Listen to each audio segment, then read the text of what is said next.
Joshua Wyatt, let's take a moment to appreciate how history repeats. 2014 saw the Niners blow the division, run out of gas in the road in the playoff, lose to an inferior team, and gift a Super Bowl to a hated rival.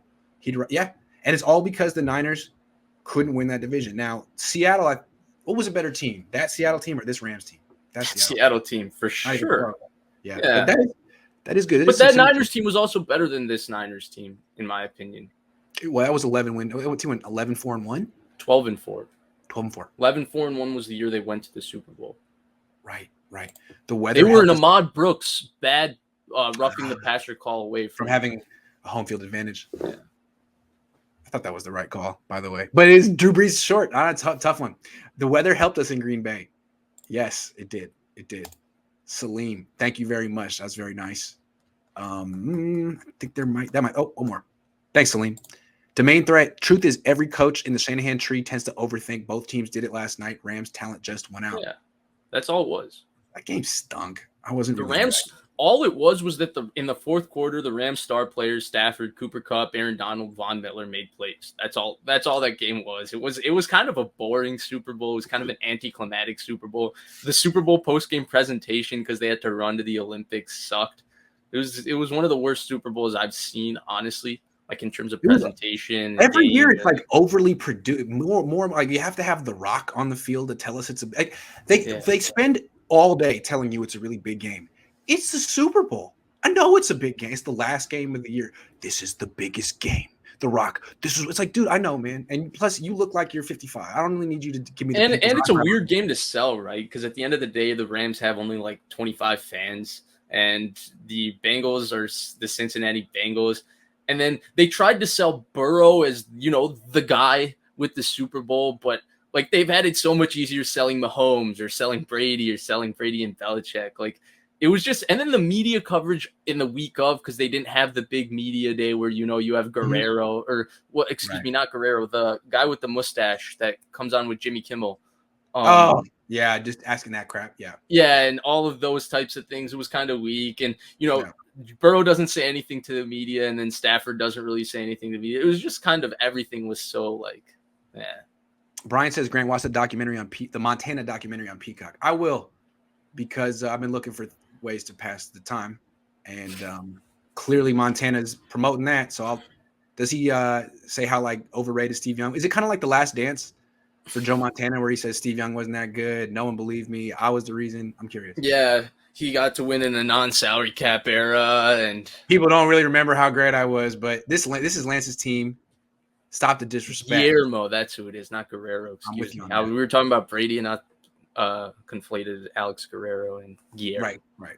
Sushi Juice says, bro, seeing you online after such a loss, a testament to you and your craft. Thank you. Much respect and much love. Players and thoughts to you and your prayers and thoughts. Thanks, man. Yeah, this was tough. This is the show, though. Thanks for watching, everyone. Vish, thanks for giving me an hour and 10 today. This was fun. Thank you. It was really fun. Yeah, I can't wait to get into this offseason, because it feels like no matter what, the Niners make sure every offseason is interesting in terms of, we have so many things to discuss, who to bring back, who to sign. Apparently Brady's involved now. So right. And if you remember last year, it was real quiet. It was like, will they get Watson? Will they get Stafford? There were rumors, and then all of a sudden the trade happened. And I think that's going to happen this year too. It'll be slow. And then all of a sudden the Jimmy thing is going to happen, and the offseason is going to get kicked into overdrive, and I'm excited. But this part, the waiting is fun too.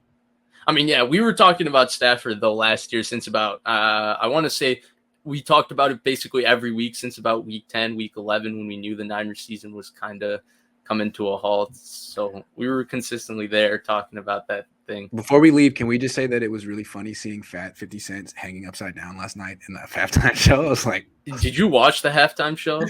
Yeah, man. I never watched the Super Bowl halftime show. They're always so overdone.